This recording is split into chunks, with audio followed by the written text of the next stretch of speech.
From Hollywood, California, Nerdmelt Studios, Harmontown is now in session. Thank you. I am your guest comptroller, Spencer Crittenden. Thank you. You're too kind. That's very kind. But please give it up to the person you're really here to see, the mayor of Harmontown, Mr. Dan Harmon. Thank you. Guest comptroller Spencer Crittenden, everybody. Yeah, man. It's a bare bones show tonight. Man. Yeah, it's fucking hot, man. I was gonna, the thing about comptrolling that people don't know is you gotta wear a suit to do it. We have a lot of guests and they don't get that memo or whatever, but you gotta wear a suit, and I would have worn one, but I would have been sweating a motherfucker. No, you don't have to. No one. No, you gotta wear, let me make this real clear.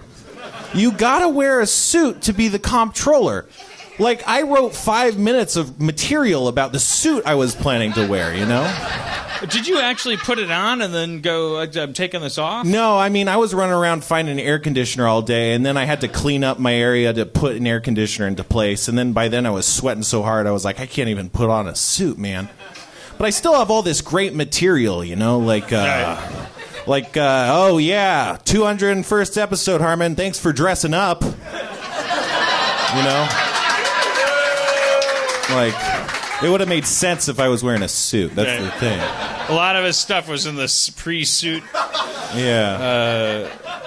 I wrote down, by the way, for those of you who are new here, I'm not being aloof when I'm looking. I'm not texting. I'm looking. These are my notes. It's 201, so we were talking about the concept of the prestige in the video game, which I've only learned through incremental clickers. My favorite game currently is Cookie Collector 2. You can laugh all you want, but the truth is, all of you are just collecting cookies in real life. And now Cookie Collector... Don't mock me. The second one really improves on a lot of shortfalls in the first one, right? Make all the obvious Cookie Collector 2 addict jokes you want. There's a million of them that immediately present. I mean, it's every dot is within 1 inch of every other dot. You know what's creative? You know what's ironic, brave, heroic? Saying, I play Cookie Collector 2 and spitting on you. Sorry. Saying frothing at the mouth about, did it again. So, but yeah. I was thinking... Just for the people at home, for the listeners at home, prestiging is when you roll over your levels to start over in a better way. You're kind of reborning yourself. Is that a word, reborning? Yeah. You're prestiging. You're starting over. That's what we're doing. It's not the 201st. Reborning will definitely be because the Jason Bourne movie's coming out. The next one isn't this one just called like Jason Bourne for real? Reborn Legacy. Yeah, but they had to go through all the Bourne dichotomy, the Bourne eulogy, the Bourne. The Bourne octology, but now it's like Matt Damon's back, so it's like the Bourne, because one of them was just like Jeremy Renner. It was like the Bourne brother, Bourneman, the Bourneman apprenticeship. I'd like to be a Bourne, please. Oh, Stewie. No, I'm gonna be the best Bourne ever. Oh, but you can't even know how many exits are in a room.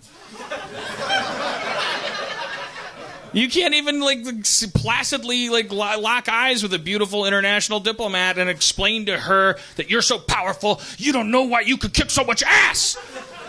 You can't do that, but I can try. Bourneman. I'm a little high. I promise you, you're getting your money's worth. But but we're prestiging. I mean, this is a real unprecedented moment in podcasting history. Like, there's plenty of podcasts that have had 200 episodes, but this isn't going to be 201. This is going to be Harmontown Prestige Episode 1. Right. You see? We're prestiging. We're prestiging. Typically in an incremental clicker like Cookie Collector 2. Prestiging means that you get to start over as if you're playing the game for the first time. However, you have bonuses from muffins, cupcakes. Right. And in the podcast world, you get to start over and delete all of your bad iTunes reviews. It's all just 5s. In Resident Evil 1 on PlayStation 1, prestiging was you finished all of Resident Evil and you got to play it again with a rocket launcher. I think that was like the original kind of prestige culture. Yeah, back when it was just New Game Plus. If we were prestiging, not to be mistaken with the age-old, if I could improve myself, I was be greedy, be selfish, beat the game. Not accountable to what you think is a good person or a bad person. If you were going to prestige as Spencer, I guess maybe relative to the podcast, so it's relatable. Right. So prestige, the Spencer that is the character on Harmontown. If that character was going to prestige, out of selfishness, what would prestiging involve? Well, I think my position would I'd be promoted to comptroller from here on out. So going forward, I'd just be the co-host. Yeah. Would Jeff move over there, or would he just would he just vanish? He'd prestige to club promoter or something. That would make it Jeff is standing in the back, we're at Jeff's place instead of Meltdown. Yeah. Welcome to the Jeff Down Theater. And Jeff is just happy as a can of peaches, giving a thumbs up from the back. He's like Bud Friedman. He tells people not to use flash photography and stuff. Yeah, oh God, Jeff loves doing that. Okay, so here's the thing. So there's a new movie out that I haven't seen yet called Now You See Me 2. It's a sequel to a movie called Now You See Me.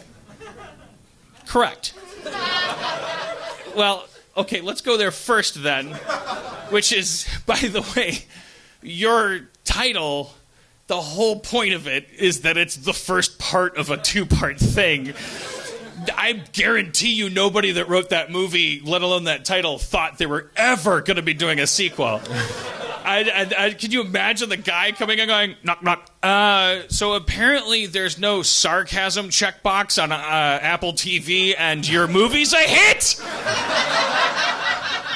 So now they want a second one? And there's 9 people, because how could that movie be written by fewer people? Have you seen that fucking movie? I'm not angry. I'm excited. I just watched it with Cody. I was so excited that she hadn't seen it. I was walking in Canada.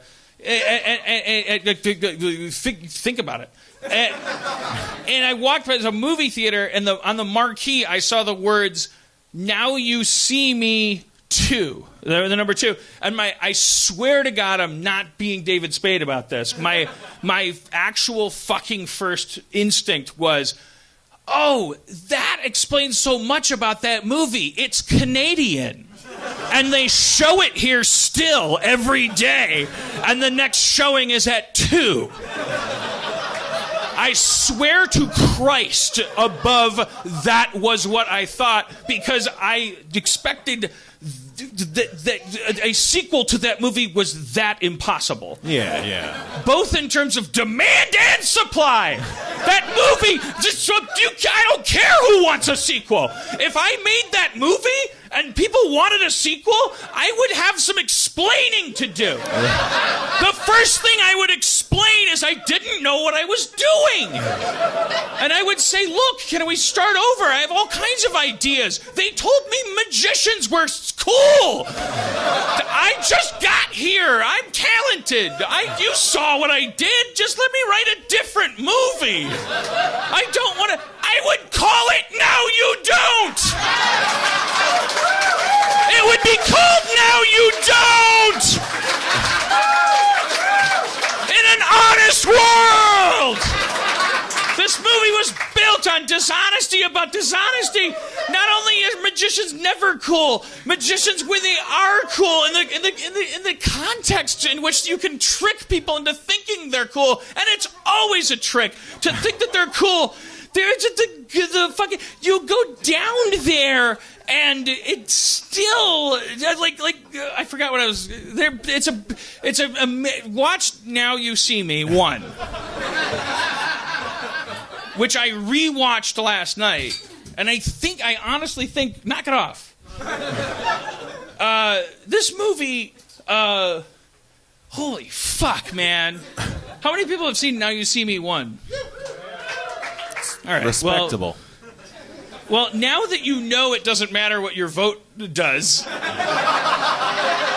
that you know Trump's elected in the Now You See Me franchise, and it's just like you watching Now You See Me 1 isn't accountable, watch it.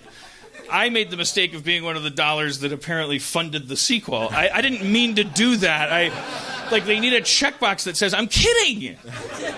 And I don't know, so your money's green, we're going to make a sequel. Well, go ahead, but know that it's a kidding movie. Or we were kidding when we watched the first one. We were kidding. Yeah, like if you could give someone a page view, or you don't give someone a page view, but you're checking out like a clickbait thing, that'd be great. You know, the best of both worlds. Yeah, just say your intention. The internet's a sewer because nobody's themselves. If you could go into the internet and there was a lobby and you're like, my name's Carl Johnson. And then you go, I'm going to go talk about pedophilia now, mask. And then you go through a tube, and then like everyone's like, oh, there's kid fucker 29. But and you're like, that's me, gooba gooba. I'm saying the internet needs structure. Yeah. They should do that. But you should always have to come back into the lobby and look at yourself in a virtual mirror before you leave the internet. I'm pitching AOL. Well, that's the... There should be a portal, and you should like have a living room and say, you've got mail, and look at yourself. You jerked off to people that look like your sister-in-law. Who invited you? Your mail. What? Just because you can talk about mail doesn't mean you're sentient. You've got a lot to learn. What? Oh, no. As long as you can say you've got before it, you can say anything. You've got a point. No, God damn it, no. You've got knife. Oh, it's stabbing me. That'd be great. So, have you seen the trailer for this new Now You've Done It? No, what I is won't. it? Now You've Done It. That would be a great. Now you see. What if they did a sequel and the sequel was they were like, okay, what is it? Now you to me. Now you see me too. Now you don't. What is it going to be? But it was just like they were like, now you pee. And that was it. It was like Cloverfield Lane. Like they were just like, it's not a sequel. It's just a fucking Now You Pee. It's from the Now You series. You don't think we know how to make movies? Fucking step off. Let the people in. They're trying to get in and see a good movie, motherfucker. You fucking jaded piece of shit. Fucking now you is in session. Now you surf against a shark monster. Hey, did you see the most recent Now You movie? Oh, you Now You? Yeah, I fucking love Now You See Me 1. Yeah, I love Now You Diamond Heist. Did you see Now You Reunion? Wish Upon a Star? I was sweet. Yeah, no, it was sweet. I loved Oh Now You Didn't. Yeah. Well, there's a lawsuit pending. Like those people actually don't represent the Now You franchise. No, but I mean that. And they're playing the race card, and it's not cool. The trailer's problematic though because like you have it's a wizard movie about all these wizards and sorcerers, and they're like you got Mark Zuckerberg and he like conjures a storm of cards, and then you have like I don't know Morgan Freeman and he like picks a card and puts it through a guy's skull and stuff, and then you got a guy who disappears and reappears inside of a bank vault, and then you got Lizzie Kaplan who takes her bra off without taking off her top. That's the first one too. Isla Fisher plays it. I go like Cody, you're gonna be introduced to the 5 types of magician now. Yeah. From the Chris Angel type played by Jesse Eisenberg to the spoon-bending, pickpocket, car-chasing type, played by one of the Francos. Then Woody Harrelson he's a mentalist, and that is but Isla Fisher, she's introduced to go like, and here comes the lady magician, and the writers were like, fuck, like David Copperfield, like he's a guy, she's a lady magician, but she's awesome. Lady magician, Oftentimes, a lady is a magician's assistant. Tom? Giant Tom?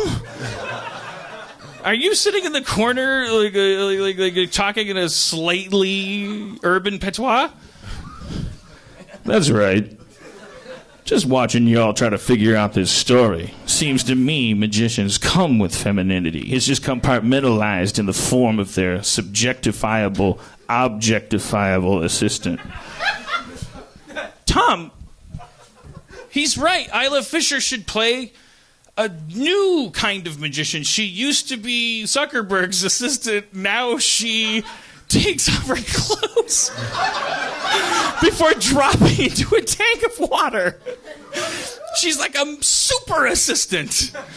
All right. Anyway, that's not my beef with the. I'm not white knighting. It's an insane movie. You should watch this movie. Now you watch it. Now you fucking have your mind blown. I shouldn't have. I spent too much time talking about it. I'm sorry. Look, there's lots of stuff to talk about. I want to tell you about me handling myself pretty well against a terrible person in a bar. Oh yeah. So it's a good time to bring out my friend Dino Stamatopoulos. Let's bring out Dino. Oh shit.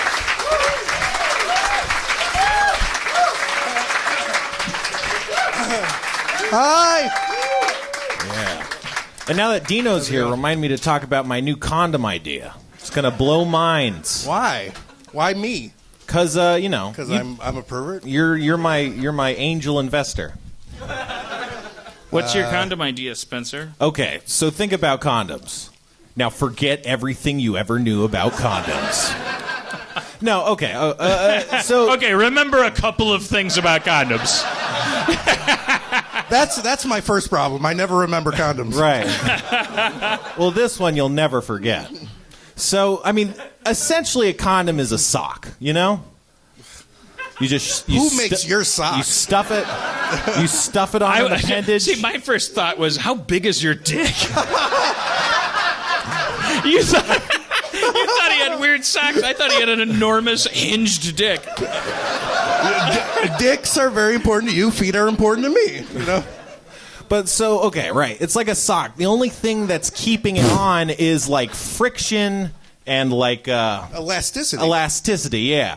So, but then to do that, it has to be shoved all the way down the length of your shaft. Okay, so imagine, if you will, a shortened condom that's more like a head cap, right? And then at the end is a rubber band that goes behind your balls. So most of your shaft still has that exposure. It's not covered. But the tension of this rubber band pulling your balls towards the front, that keeps it on. I love it. I do that anyway.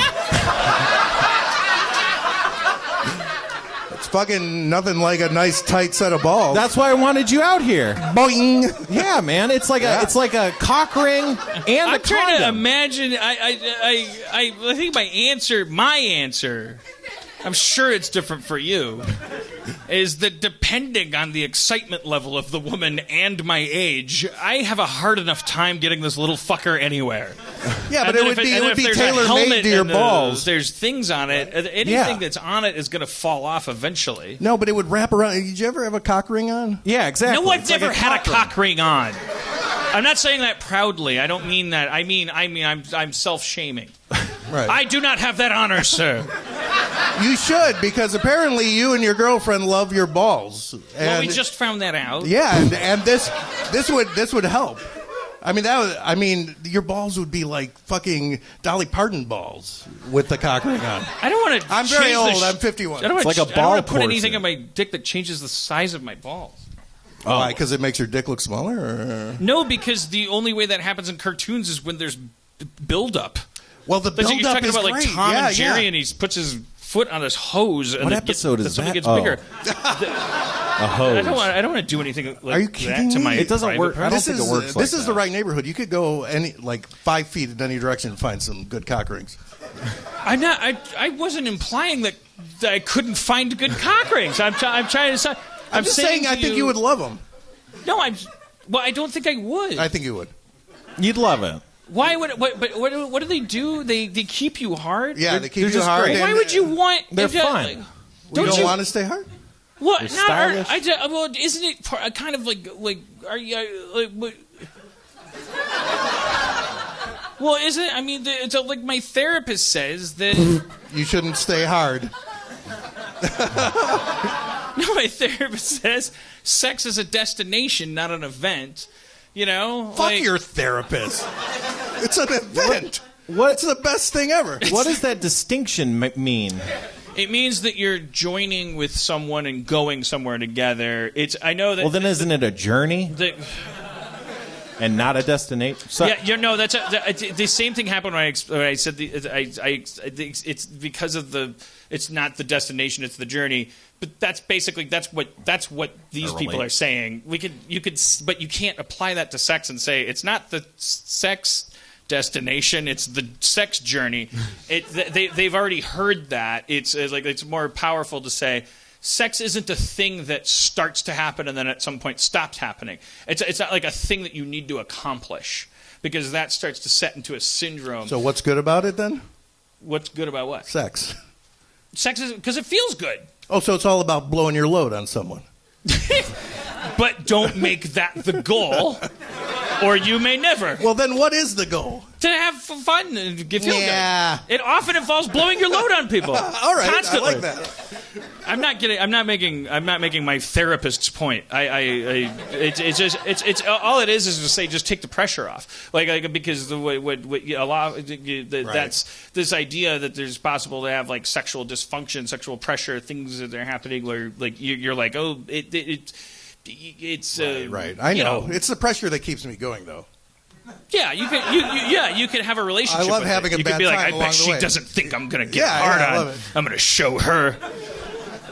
Then my screenplay's gonna be great. You can have like if it works. I've never written a screenplay.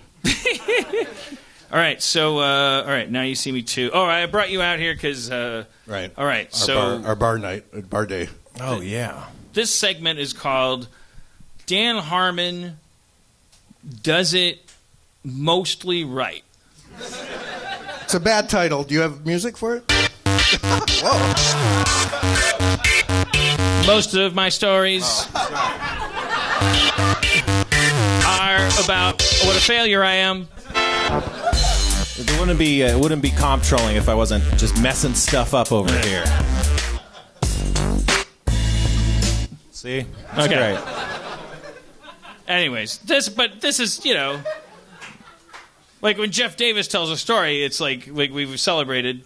He goes like, I went and got a brownie yesterday at Brownie's store. Did you hear about this price? I got 12 blowjobs. Everyone loved me. I went in and I looked at the brownies. There's like 9 kinds of brownie, and I said, "Do you have a chocolate extreme?"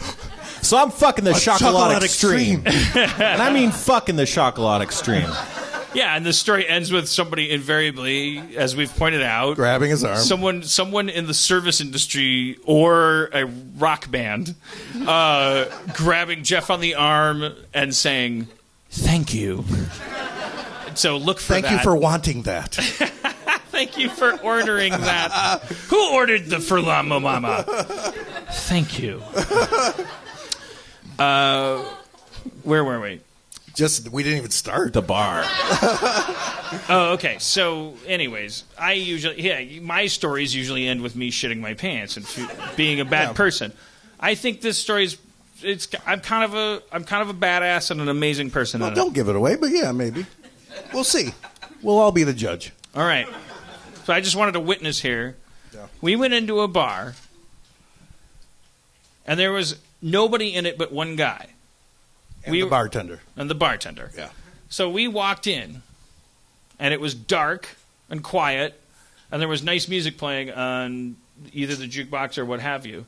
But in any case, there was baseball on the TV, and there was one guy sitting there, and the baseball was, the volume was on, it was blaring. I sat in the stools with Dino, the middle thing, bar's empty. Okay, great.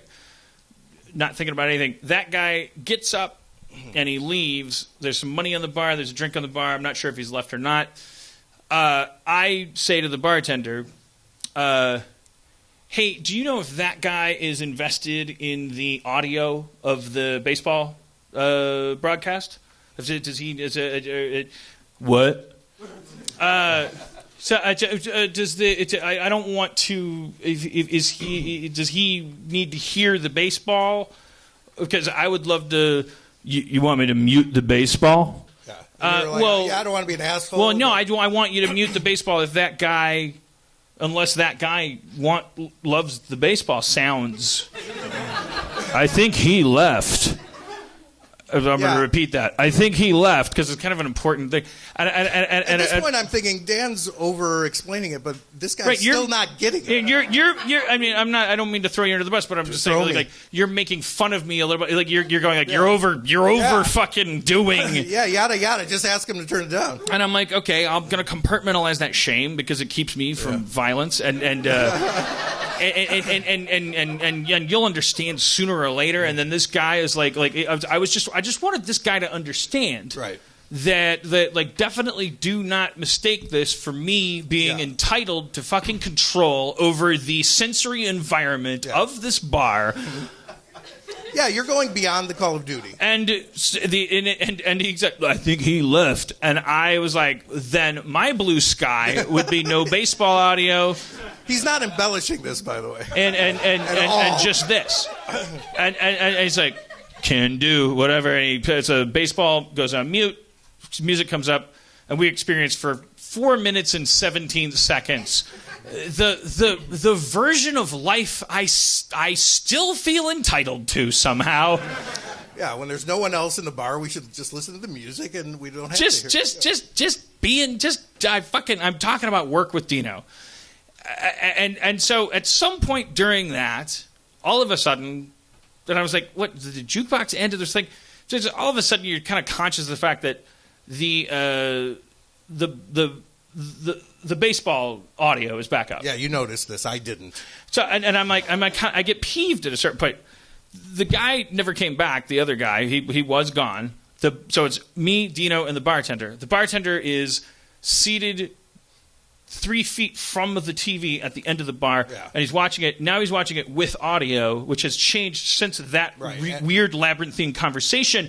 The headline of which I'd like to define as this motherfucker, Dan Harmon, gives massive shits about the people around him to the point where he doesn't want to make a fucking move until he's got the all clear. But so this guy's like, what? So what is going on? Why is he watching? He knew, and I'm just so the thing in my head is I go, geez, this guy, he leaves at this point. He was really ashamed of loving baseball audio. But he's gone. He's gone in the back room at this point. Because he goes in the back room for a second. Like, and Dan starts talking to me. And I'm like, this is fascinating to me because this guy, like, he says, I'm asking. I remember that laborious conversation we had. Yeah. Don't you think there was like a million chances for him to say, well, I'll tell you what, I work here and I know you think the laws of economy should apply. That's all convenient for you. But the truth is, this is my corner of the world, and I love baseball. And there's the most important game that's ever been played, specifically because the players make strange sounds. Or the sportscaster, Howard Cosell's come out of the grave, and he's like doing this one. I need to hear the fucking sounds. I'd say any of that, and then I would go, well, that's good information. I'm glad we now know we can go to a different bar. Yeah. So I was sitting there resenting. I was going like, well, see that guy come on. I mean, well, we had that whole conversation. He's like, and then he comes back out. And then I'm hearing him bitch about this, but I haven't noticed that the baseball's up. So I'm like, so he just thinks I'm nuts. Yeah, why are you bringing this up again? So like I was tuning it out. So, yeah, and then I'm perceiving. I'm like, why isn't? Okay, all right. So and then the guy's like sitting there, and it's like the Dino keeps talking, and I'm like, and now I'm just like, I can't hear anything but the fucking TV, and so I do this weird thing, like a 6-year-old would do. And I'm still lost. And Dino doesn't know why I'm doing this, but I'm like staring at my Amstel bottle, and I just lock eyes with the Amstel bottle, and I just start to do my impression of the sounds coming from the TV. Really loudly. Really loudly meaning I was matching I wanted to simulate. Well, if that should be in the bar, then if that was in a chair over here, then this is what that would sound like. And so I was just like, strength! The Johnson was going 4 things. Oh, that's going to be fun. And it's a great night for sports in Major League. So the dichotomy. So, well, Johnson, 3 yards, coming to the team. We'll go with him. Over there, hard. It doesn't even end there. Then there's like a Arby's commercial, like Arby's. Yeah, so a commercial comes on and it's like, by the way, sports don't mean joy. Sports means every 4 minutes you got 7 minutes of corporate fucking propaganda. Don't tell me you can hang out in a bar and keep to your fucking ideological guns and you're bathing yourself in Jerry Springer and Carl's Jr. commercials. Yeah. Fuck you, you're not punk rock. Kill yourself. But it's a fucking commercial. So like sports commercials are worse than sports. Like, why do you even watch them? So I just start going like Carl's Jr. Oh, it's gonna be a hot time in your town. So catch up. So at this point, it dawns on me what's going on. I'm like, oh, okay. It's an empty bar. It's me and a guy staring at a television whose job is to bring us drinks, and who I have made a pact with that the baseball audio would be silent. So it's now blaring it, and I'm doing the opposite, and Dino's going like, what's going on? What's happening? And so I finally, I gotta go like, it's a mustard, ketchup, or horseradish. I'm like, Jesus Christ. What the fuck am I listening to? I'm in a bar. And I said that, and like fucking it wasn't. I want you to understand, like, if you were editing this in iMovie, you would not. There wouldn't be any space between those lines of dialogue. Waiting. Like it's like when you're really, really mad at somebody and you're really ready to go. Like I want to make it clear, like. That's how dramatic that was. It was like I said, "What the fuck am I?" I was in a fucking bar. What the fuck am I listening to? Which was my height of shame because I was like throwing this little tantrum, doing this thing, and so I was kind of like, that was me pulling a ripcord. Like I wasn't gonna do any more. I don't know. Who knows what I would have done? But I was being a baby and I was feeling like a baby, and like at the height of me doing that, though, the crazy thing, I go, "What the fuck am I listening to? What the fuck am I listening to?" Silence. Look over at this 6'5", beefy-armed, fucking bespectacled, but in a way that makes you think maybe he just needs murder vision. Like, not a guy if he was a bouncer, I would not question. Like I'm intimidated by everybody, but like definitely could have killed me. And he was like, "What am I listening to?" Look at him, and he goes like, "Fucking talking about this bullshit. You fucking talk about your Netflix deal, you fucking industry hack." This guy had an axe to grind. How can you have that much backstory and be watching broadcast cable? That guy needs to be a Blu-ray collector. Like, he's fucking rich as a character. I was like, industry hack? And he goes, "Yeah, you come in here talking about your deals. You got this deal and that deal." And I was like, we're just laughing. And I'm not proud of that, but I just started like I was like, because I'm like the guy was like, I felt bullied, and so now it's easy to like I'm the bully, but it's like I didn't feel that way. I felt like an underdog, so I was like, oh man, wow, and silence, empty bar, and then I said, "Am I going to repeat it or you?" Maybe if you do it. I got to think of what it was exactly. Is there a bat in here? Hey, you hit it. Sorry, is there a Buddhist around? I said, "Man, the time and energy it takes to make you honest." Right, yeah. And all he did was look down. He didn't say another word. And we got up and we fucking put down our. He tipped him like $30. I drank and I did I feel like Jeff Davis would do, which is I sat there and I planted my feet and I drank to the bottom of the glass and then I went. Put the glass in the bar. I walked out. Yeah, I felt like Jeff was on my shoulder, going like, "No, it was beautiful." And fucking let that fart sit there. Don't say anything. Don't say it. Yeah, you didn't say anything more. You said the perfect amount. It was perfect. Anyways, bullies. Am I right, people? I'm kind of on that guy's side. On the bartender's side, you know? You are on the bartender's side? Have you ever heard fucking LA people talk about their fucking bullshit? It's the worst experience. Yeah, but here's the thing. Here's imaginable. the thing. We asked him to turn the music up. We didn't ask him to just turn the sound down. We said we want to hear the music. Yeah. Also, by the way, if you have the word hack in your vocabulary and you're a bartender, you better be the best fucking bartender in the world. And that includes not judging the fucking racists, sexists, rapists, the occasional industrial hack that comes through your bar. Like, the reason why the bar is sacred is because you're supposed to be not impartial, but you're supposed to keep your fucking lips zipped, and like you're supposed to be an objective, strange, like crooked lighthouse to the broken. You know, like. I don't demand that of anybody, but don't demand I don't mention Netflix on my fucking... I'm working on the weekend. Industry hack? Yeah. Fine. I'll be the first person to call myself that if you're cool to me. Fucking guy loves baseball so much. Did we change your mind? No. I mean, but what are you saying, Spencer? Are you saying that what? I'm saying you should re-examine your life.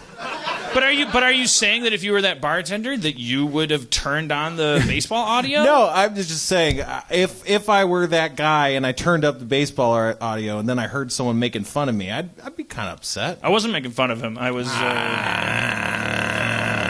Look, we hey, okay. So, yeah, exactly. No, I wanted the guy to go, hey, fuck you. It's kind of weird that when he finally popped, the wine on top of the bottle had nothing to do with me being loud, obnoxious, nerdy, like totally out of line. Weirdly, it had to do with my Netflix deal. Yeah. Because, again, the kinds of douchebags that talk about that stuff are insufferable. He probably has to put up with shit like that from actual douchebags all the time. Oh, my God! The smallest violin for the LA bartender!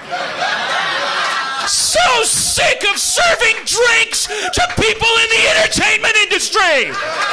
My heart fucking bleeds! Give me a drink! I need it to work! I have 70 jobs! That guy would be in Ireland just screaming like, quit talking about coal mining! Fucking faggots! You fucking hack! You fucking pickaxe! Deal with it. You're in LA. This is what we talk about. I'm gonna be dead at 61 if I'm lucky. Paying that guy's salary with my Sunday. I was working. I don't even want to talk about the industry.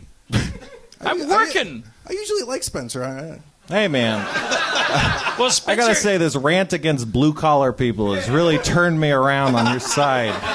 It's not a rant against blue-collar people. How that's dare my you point. be upset with the douchebags? My rant is about allowing the term blue-collar to be applied to people. That guy didn't lift shit. He was during his fucking dishonest. tirade. He turned that baseball up in a passive-aggressive way. I think you guys both just glanced off each other at the wrong way, and then you both got mad. Yeah. I admit polite. He was like, Jesus Christ. I admit that, but I still think I'm the hero of that story. But it doesn't matter, because my next topic is, and here comes a segment called Things You'll Never Hear Talked About on Any Other Podcast. Donald Trump edition.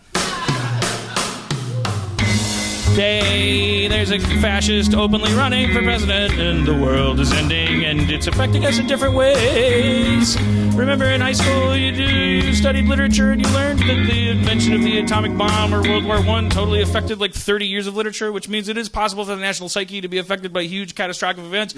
And it's seeping into us, but I found the silver lining of it. I'm coming through, for better or for worse. The Donald Trump phenomenon is now it's bringing me through. It's releasing me from my need for approval. It's separating. That's different from doing saying, that for a lot of people. Mostly white supremacists, but a lot of people. I was worried. Well, absolutely correct. But hopefully for me that's a better thing than for if a skinhead feels that way. But that is exactly what's happening. Is that people are uncorked, but it's like how much of you is performance and how much of you is intent and behavior. Those two things being unbraided, because it's like, hey. It's there was a time when it was like I was like obsessed with the fact that like, oh, what's this politically correct phenomenon going on? Like, do you mean if you never say something racist, that means you're a flawless person? Because this president has never said anything racist, and he's a terrible, terrible person. He's doing terrible things that cost human lives. That was my whole game. And then you go into the new generation where it becomes. But now the weird thing is, this guy is like. I mean, he's as famous as you can ever get, ever. He's as close to whatever fucking definition we have of winning the American game is. Like, as far as we've defined it. And he just keeps, and so it's like there's a point where I hit this bottom. Thank God we didn't have a podcast last week, because I think I was kind of feeling this way then. Was like, how am I supposed to? Why am I even fucking trying to be a good person? What is that? I almost tweeted it. Like, this is the danger that this guy represents. That there's going to be like because on the lower class level that takes the form of fucking Clockwork Orange gangs running through the street, going like, "Hey, Mexi, I tabby tab you racy race." It's baby talky, so it's weird. But honestly, you're black, and I'm stomping on you. And that up the upper classes, that there would be a similar thing. It would take the form, and that somewhere in the middle was me going like, oh fuck, I don't have a conscience anymore. But that led to, oh shit, but okay, no. What that means is you have to stop basing it on outcome. You have to stop basing it on opinion, on whether or not it is going to make people like you or hate you, because that doesn't matter, and that's a good thing to learn, because that actually means that you could, like, I think a lot of us want to say things that we're worried about. No, I'm not. I'm so hot. I thought if I dug through that tunnel, I would eventually hit a hand. Does anyone want any ice? Woo! Oh wow. Oh, there's a big one. Oh God. Oh boy. You guys are in the splash zone. Yay! That was a success, and it just got alcohol over the floor. That's what a success is. What were you trying to rant at? The only thing I couldn't listen. I was so the hot. only thing I could think you were getting at I'll is try to recap political correctness can cause problems, because if people that are only a little racist are like, if I'm going to be treated like I'm a Nazi every time I say something kind of off color, then what's the point of even trying? Why don't I just go whole hog the other way? Whereas if we kind of approach with sensitivity and be all like, hey man, I get what you're saying. I'm not trying to attack you, but the end result of what you're saying can lead down this path, and that's why it might be good to, Right, like if the enemy is ignorance, for instance, like then the way to defeat ignorance is to like is not to like hit it on the head with a brick necessarily. Because I don't know. I read this crazy article about a guy. This is getting me horny. Are you rubbing ice on your junk? Yeah. How is that? That doesn't even sound unpleasant enough to get you horny. It just sounds a bit uncomfortable. Look, I just had nothing to say. I mean, I think you used what you had. That's all I got. You got resourcefulness. That kind of led me into, okay, so I'm forcing a dot connect here, but it's not. It does exist anyway, which is another topical, horrible, weird, random thing, which represents just random chaos. Was that actor today that died like in that crazy way, and it's like everybody just wanted to know what the hell is going on.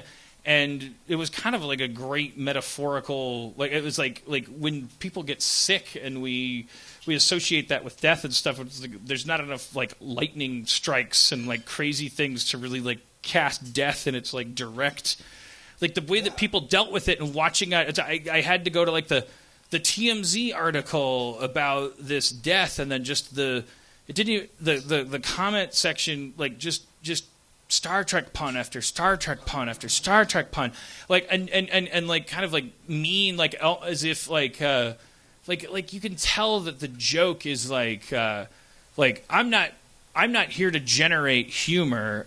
I'm here as a punchline to this crazy setup that exists called fucked up society that's so fucking like, you know, and I respect that. Like, that's always going to be needed if society is truly fucked up. Like, and then so that, but everybody wants to be that guy. But it just made, I was like going through that thing and I was like, holy shit, man. There's literally almost nobody saying like, what a bummer. Yeah. Now, but of course you wouldn't log in to say that. But it's like, and then you go like, oh, okay, so the internet is, it's like this carnival. Like there's none of those people, or it's like everyone just, you go into this toilet and you put on these weird bird masks and then you do this fucked up shit. And it's like the Purge series, which I think everybody, it's not because those movies are good that they keep making them. I think everyone's like, tell me more about that absolute thinly veiled metaphor for my life.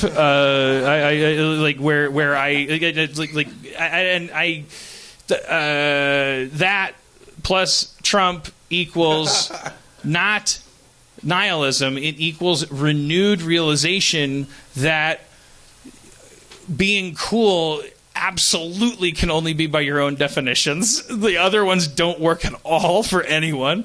And that you better like make every day of achieving that goal worth as much as the final one, because a bus might fall out of the sky and land on the building you're in. Yeah, it's crazy. I mean, first of all, that whole the way that guy died, you know, as if there's not enough ways that I'm afraid of dying. Yeah. You know? Yeah. I mean, like, you know, you're driving home, you're like, oh, yeah, you can get hit, and you feel like when you park your car, you're done. Made it safe. Right. Now this guy got hit by a parked car. Fucking nightmare. Yeah, what happened? Well, he thought it was parked. No, it's not. Well, it sounded like. I mean, I don't want to. He thought he put it in park, but he put it in neutral, right? It's what it sounds like, but there's been so little information. But it's the only logical. Occam's razor says that he has a steep driveway. He got out of his car to check his mail. Like he thought it was parked. Yeah. But I don't want to die checking my mail. I didn't want to talk about this. It's really hot. I don't know. Stephen King's Cell. There's a movie you can get on your Apple TV. Stephen King's Cell. Cell. Don't mistake it for the Jennifer Lopez Cell. This is Stephen King's Cell. You can remember it because it has Stephen King's before it, which means so much. It's a stamp of quality like none other. When is, how do you ever, is he ever, what happens before someone says, Stephen King's Clamamamas? No way. Like, why are people still, it doesn't mean any, it means bad, Stephen King's. Well, he did it. It means he did it. But what does it even mean? It means ooky spooky is what it means. It doesn't mean good. It doesn't mean bad. It just means ooky spooky. Another pin on the sash. Tom Clancy's something means that there's going to be geopolitical strife and technological porn. I see him, Roger Avery. This is Roger Avery. I think I'm an actor. I saw Stephen King took a picture with George R.R. Martin. I was like, I hope he teaches him how to write stuff quickly. You know? This guy there. Could trade jokes. Some notes. You got jokes. Oh, yeah, I got jokes. Anyways, Stephen King's Cell, if you get a chance to watch it, is the most exciting first 15 minutes, I think, of a movie this cheap that you'll ever see. John Cusack's like at an airport, and then it Stephen King's America's dad, so he's making a point about, or not making a point, but just saying there's a lot of cell phones. What? what if it's like everywhere you go there's a cell phone, and turning that into horror. So it's John Cusack's going through an airport, and like everyone who's on a cell phone at a specific moment, they all like go,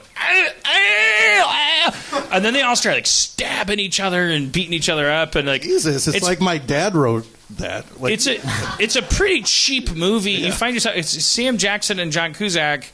So like that, they must have been the most expensive thing about the movie. Like just there, like let's get, because it was very cheaply done. But for a cheaply done movie that starts at an airport with everyone starting to stab each other, like Cody and I were kind of freaked out. We were but anyways, I'm not here to shill for Stephen King's Cell. I just want to tell you that eventually, without any ceremony at all, at some point, because it becomes about avoiding these people who got too close to a cell signal, they start calling them phoners. I just wanted to tell you that. Phoners, and then they expect you to stay on the edge of your seat. Oh, fuck, those phoners. There's so many phoners over there. They were so happy with that term when they came up with it. I like, just do a rewrite on that page. Pay Tarantino $1 million to come in. Like, phoners? Did we have a vote about that? I don't know, motherfucker. That's Sam Jackson. They look like phoners to me. That was speaking of Sam Jackson in that role. There was another weird, or it's great, that's not weird, but it was weirdly not weird. Sam Jackson's character appears in the very beginning to offhandedly mention, totally indirectly, something that kind of clearly indicates that he's gay, and it never comes up again. Oh. Which strikes your mind as like weird, because it's John Cusack and Sam Jackson walking through a subway tunnel, and then Sam Jackson's character goes like, yeah, well, my man done left me, so now I'm alone. And that's the last thing you ever hear about it, ever. There's no like he's holding him up from a pit full of phoners and goes like, use your love of men to grab my hand. Like, there's nothing, and there's no like, sorry, I misjudged you. Nothing. It's just, but it's like it was noteworthy to me because it shouldn't be noteworthy, and I'm 43. So Sam, it seems like he's doing this thing where he's just making choices and just sticking with them. Weren't you talking about how he like had a weird lisp or something in a movie?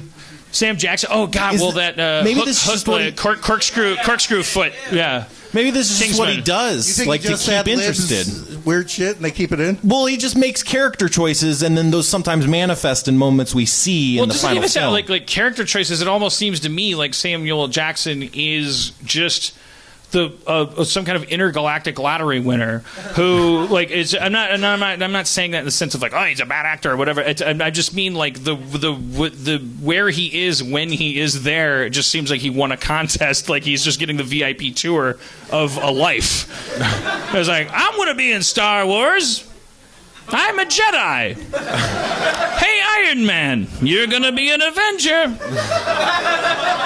This prison food tastes great. Whoa, I got an Oscar. I don't even know if he might have 9 Oscars. He might have 0. I have no idea. But he's like drifting through. He's like Sirens of Titan. Like he's like a Vonnegut character. He's just having fun. He's like, you want to hear about sharks? Here's ice, and a shark eats him. Then he's out of the whole shitty movie. There's snakes on the plane. I don't have to tell you what he's done.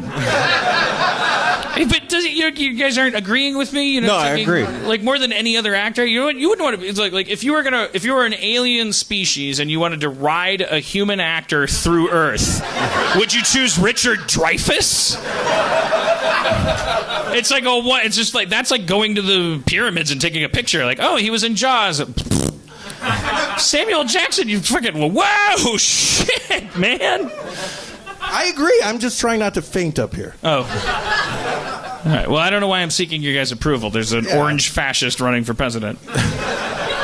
Openly fascist, absolutely openly fascist, bragged about revoking the Washington Post's credentials because he doesn't like their lies. There was a Washington Post article right before that happened that was like, This is a transcript of us talking to Donald Trump. Like, obviously in response to, like, what do we have to do to stop being told we're lying or misrepresenting? You sound this dumb. You came to our office to talk to us about how dumb we are. Here's the whole transcript. What do you want from us? Donald Trump, bad guy. It's a bad day to be an alligator. You know? Yeah, man. It's no good. Yeah, it's a bad day. Right after they found that, like, giant fucking alligator on that golf course, too, right? You know? Yeah. Like, what's going to happen to him now? That's a bummer. He'll be fine. I don't know, man. I'm worried. About the alligator? Yeah, well, that thing's like a dinosaur. Like, that's a national... Nope, that's a national treasure. Yeah. I've been a little offended by the alligator coverage. I feel like it's... could we ever at any point say, we get it, corporate America is unaccountable. It's okay, but can we just call it a fucking tragedy that the alligator fucking... It hasn't even been acknowledged. That it's a tragedy? Yeah. I feel like that It's may controversy. have been acknowledged. Well, like you get 10 points for being technically right, but I'm expressing an emotional, subjective thing. I just keep the coverage of it. I'm sorry that I've encountered. I haven't. But by the way, geez, moment of silence for a fucking victim of society. Period.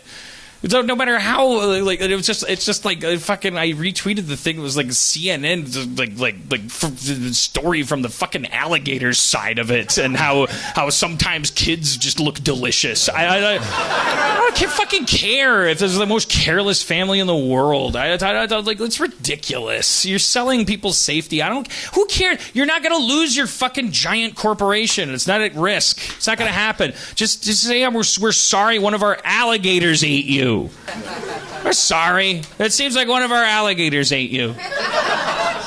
Tomorrow's going to be double pump dumps. Bring a dump pump and you'll get 2 pump doubles. Sorry about the alligator. Look, I mean, happiest place on earth. There's going to be some unhappiness running like rivulets down the gutters outside and into the giant generator that runs on mostly Arab blood, but some of yours. Some of yours every once in a while.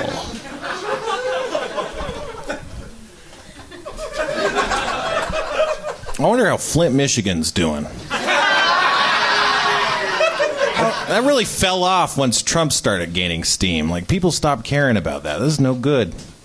What was happening? What was the latest in Flint? It just poisoned all the water. Yeah, it was great. Was Flint where the natural gas was coming up, or where was that? I don't know, man. They shut down all the factories for the auto industry. Hello, real Annie. The documentary where there was Roger and me. Right. Well, that's the information I've been going on, but I wasn't going to be like, I know all about Flint from Roger and me because I'm 43. It switched the water supply from the Detroit water to the Flint River, and since there was a corrosion, and like the pipes were lead pipes, and the water. Oh, it was the water from the Flint River was so polluted that the lead got out and poisoned all the children of Flint, which is like 90%. Also non-children. Also non-children. Yeah. Now, like, the children have been, like, lead poisoning for, like, 2 years or something, and they're, like, all retarded or something. What about all the alligators in the sewers? I hope that I heard that loud and clear, and I'm sure, and you were very good at, like, I think probably everybody here did, but I worry about the podcast, like hearing them. Look up Flint, Michigan. If you didn't hear what happened. No, they poisoned the water. They did something to the pipes, and because the pipes were not maintained, it leached lead into the pipes. Poisoned the water. Why would they poison the water? Because it saved money. That seems crazy to me. It's going to cost $100 to haul all this poison out of here. That. We might need to drink of all the that things later. you could poison, why the water? Poison the grass, I could understand. I got a rash the other day. Poison the alligator. I'm America's aunt. Why would they? No. My new character. Let's have America's aunt talk to Tom. Remember Tom from earlier? Wait, what? Sir? Hey. Remember Tom? He was the giant. Wait. I don't know. I'm sorry. I'm not trying to. Tom was in the pitch room for Now You See Me. Now You See Me. Yes. Sorry. I'm sorry. I was looking at this thing and I was like, Tom, sorry. why would they? Well, forget it. I'm not going to do that bit. Hey, magicians have sexy ladies around them sometimes. I know, Tom. Maybe Isla Fisher's character is an escape artist. Tom, we've been over this. Hold it. Before the escape, she takes off her clothes. Tom, you're a genius. Classic character. This is the musical score for Now You See Me 1. I haven't seen 2. For an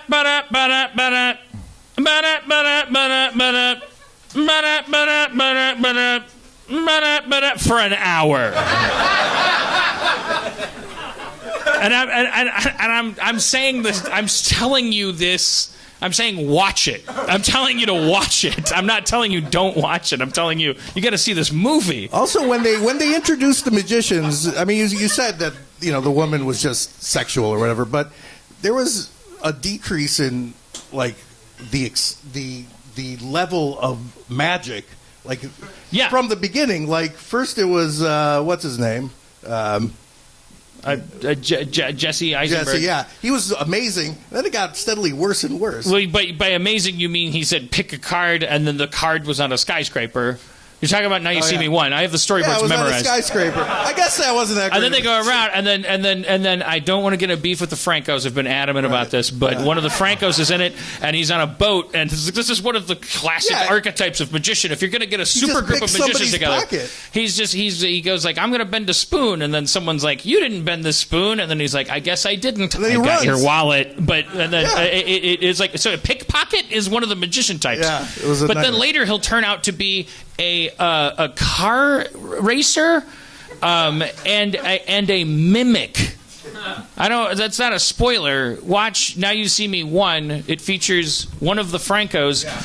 He does sleight of hand foo to make Ruffalo like restrained, and then Ruffalo goes like, "What are you doing?" And he goes, "What are you doing?"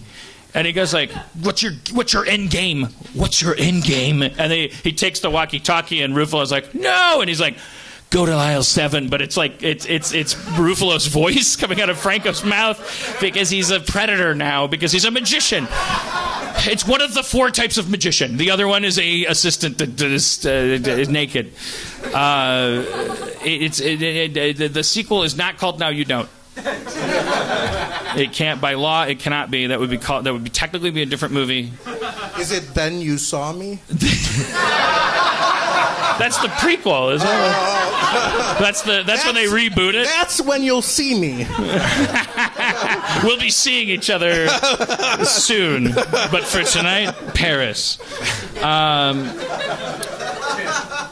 right, so balls. Yeah. What's happening? You guys are a little. We're picking up on your. It's hot here. It's hot. What do you get? Oh, it's hot. I offered her a hair tie. Because of the heat. It's going great. Why did you have a hair tie? How long are these shows? Kind of long. Do you? Well, it's hidden in the hat.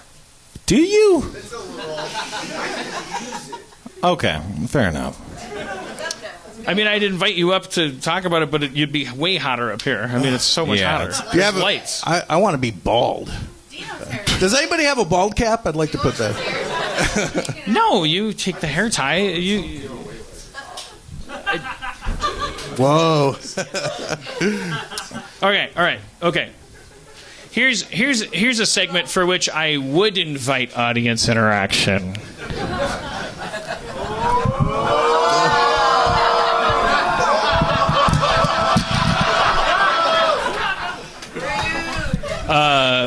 Rude. Come on, that's of all the things you could say hurtful. Don't say rude. Rude is going to trigger me. Rude. I'll show you fucking rude. No, say hurtful, and then I'll be. I'm sorry. I didn't mean that. Rude. Fuck you. You're rude. It's very hot. We're all irritated. All right. Okay. How long are these shows? You can leave. You guys are triggering my shame. Okay, Sorry. It's Sorry. my therapist says I have a very, very low shame threshold. It's like if you track all of my negative behavior, it's all due to like the fact that I'm very easily shamed and startled. She told Cody, Dan's going to be easily startled, and I'm like, what? And then sure enough, I was like, oh god damn it, I am really. Look, I don't want to trigger you, but you're a bad guy. No, well that's not. What's this segment you were talking about? Oh, it's okay. Let's move it along. Yeah. Well, this language of like wins it over. I'm sorry. bullet It's just train that's going. my bit because I got nothing else. All right, who wants to leave? No, they don't. They love it here. There's still Game of love it here. Thrones I mean, to watch. obviously, it goes without saying. If you want to leave, you can Thank leave. you. That's all right. But I don't mean to say that in a passive-aggressive way. I will make the show better. If you don't have to tell me if it's going wrong, I think it's going to go great by the end. So, and if you pay attention, the next segment might involve you. I mean, I just want. Is it an hour or what? So We got another hour. You're doing this. You're doing it still. I know. Well, I thought I was. I didn't think you'd hear me. It's 9/11, by the way. Yeah. Time to talk about politics. I like Hillary Clinton because. I thought that's all what I you got. get high. No. When is what? that? 9/11, man. 420. Oh, 420. Jeez. What's right. this segment? The segment is okay. I want to be careful about how I ask for these volunteers. LA's pretty cool. We usually get pretty balanced. You don't have to be balanced. You can be imbalanced too. I think we've proven that. I'm just saying, like, just don't. Obviously, you're not going to run up because you want to be on stage. I really want you for a specific role. I want you to be passionate about and either side of the issue. Pineapple on pizza. That's it. That's all. Okay, so this guy's hand shot up first. That guy really cares. Let's diversify a little, though. Yeah, you come up. We got a white male, probably cisgender. How many people we are you got? We bringing? got fucking privilege. Can we? Is I see a lady in the middle back, maybe. let's at least get. Well, yeah. Why am I mixing it up though? But I still think we should. Well, we got. There's a young lady here raising both hands. That is you come on up. You're. Well, oh wait, no, we fucked up. Yeah, We gotta go one at a time, right? Hold on, young lady. I'm sorry. You have to stand there in the deck first. The deck. The deck is what I call the awkward deck.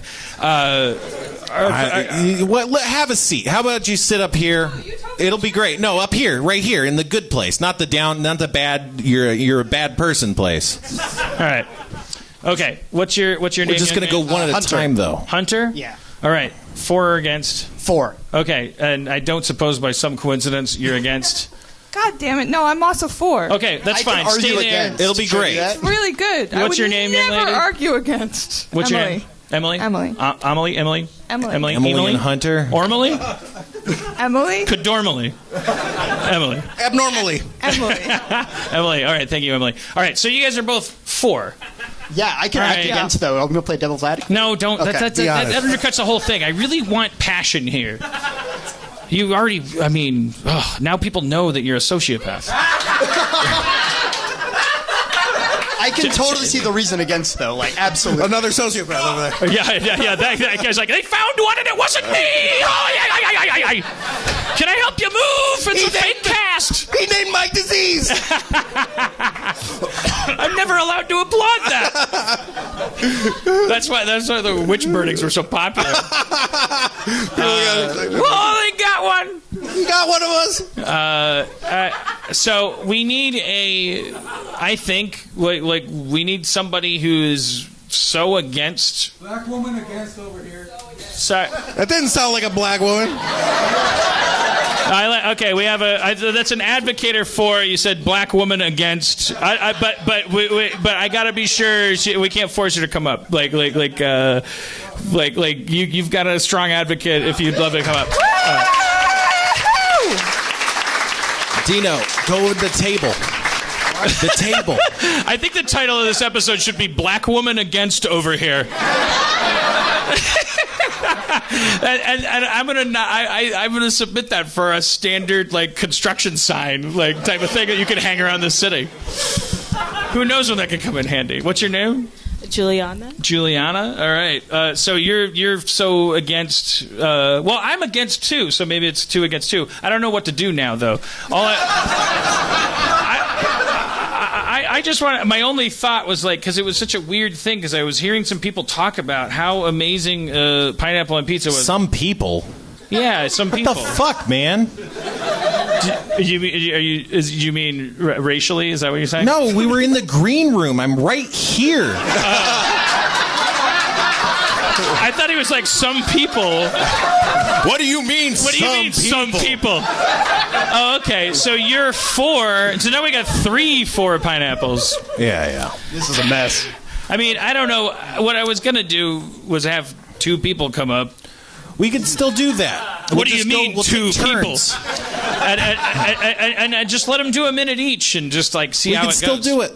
Well, It'll be great. We got 2 4 pineapples. I got plans to smooth this all out as we proceed. Well, what would the next thing I do? Well, let's start with the pro, probably, right? Right. So okay. a minute each, or just yeah. We go a minute of pro, a minute of con, a minute of pro, Okay. then we can get another con. Here we go. Okay, so forgot your name again. Sorry. Great. My name is Emily. Emily, are you? I'm going to give you a minute. I'm totally ready. Okay, here you go. So when people are like, Pixar is really good at making movies, are they like, hey, what's so great about Pixar movies is that they're just funny and they're never sad and they're never touching? Do people say that about Pixar movies?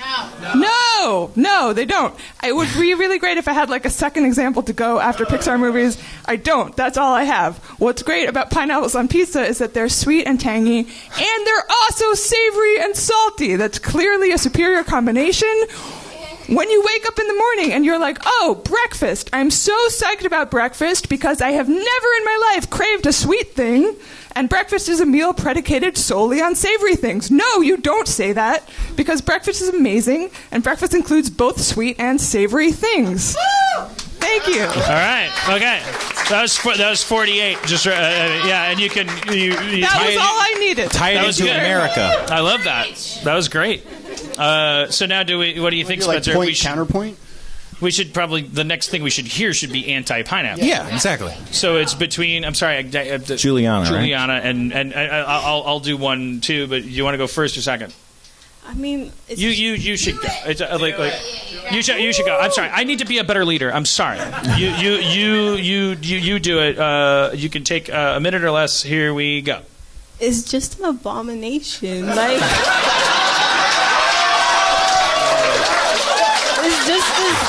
It's just as bad as having like hot beer and deep fried watermelon. It just doesn't make sense to me. Like fruit on pizza is like, why would anyone want to eat pineapple for? I mean, I'm sorry. It's just an abomination. That's just how I just describe it.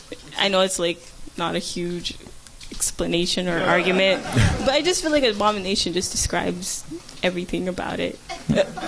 All right. Tie it into America. Yes. Well, I kind of, I feel in a crazy way we are tying it into America. Wait, do you want any more time? Is it, you could do, doesn't matter. I mean, you got applause for one sentence. I just feel that pineapple is just one of the fruits that it just doesn't make sense to me. Like, watermelon, I mean, it's not just because I'm black, but I just like watermelon. All right, well, time's up, and that was getting complicated. All right. Secretary of Defense.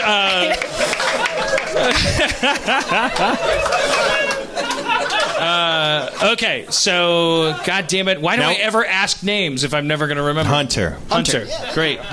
Okay, Hunter, you going to go pro pineapple? I'll do pro pineapple. All right, start, go. All right, so I want to tie it into the theme of the show of the prestige and magic. So, The Prestige, the film, is like a magic trick, and I feel like we were missing that the whole time. But so, when you eat a pineapple, and I'm going to go with ham pizza, you start with it so you're not looking at it, you get the saltiness. And you're like, oh, this is really good. I hope it's not all one note.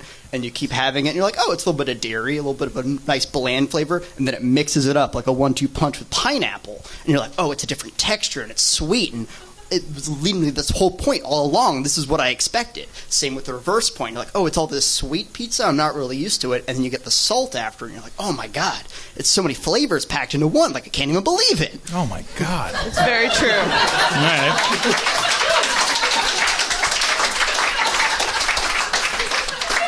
And so, Dan, you're con, right? You're anti. I'm con. So why don't you round us out? Well, okay, I'm gonna do. Cool. I'm gonna do.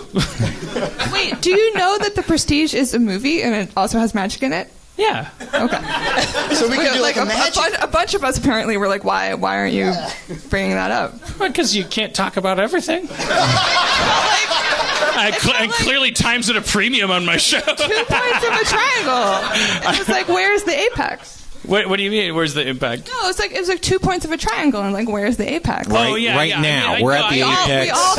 We all thought you had like a big, good, like Chris Nolan point coming. But you're looking at it from a certain perspective. Like, from if you knew from my perspective, you'd be like, oh yeah, like every single thing I talk about is like 1/3 of something I was trying to get to. So I probably would have talked about. I wanted to talk about like, oh, Spencer, what would we? I don't know where the fuck we got off track, but it was like the idea. We're was on like, track.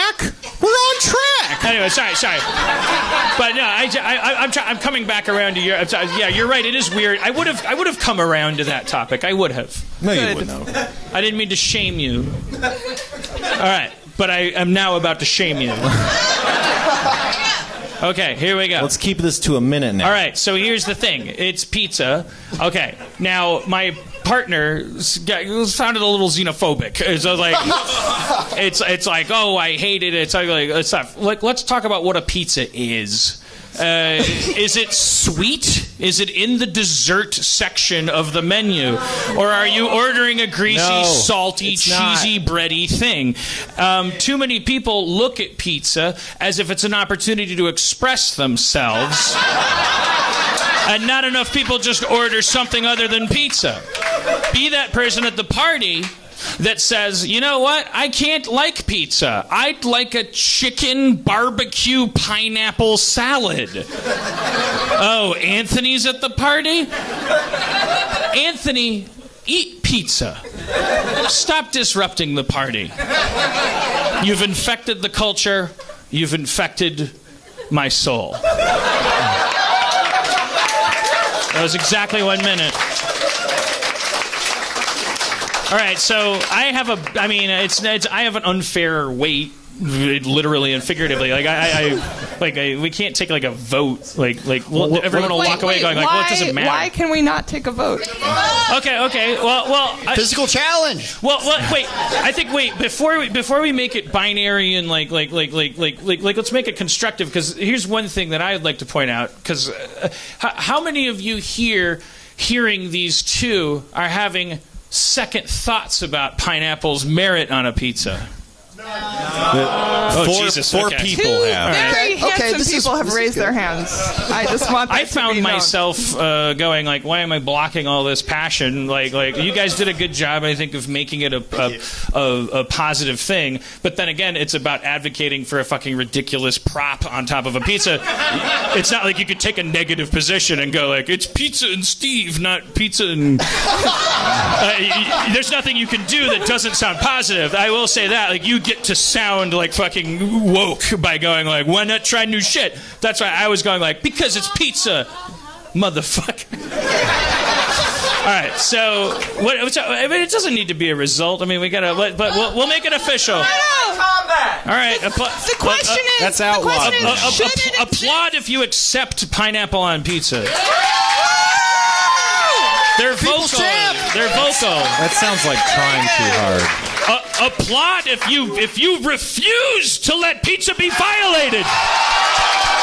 Yeah.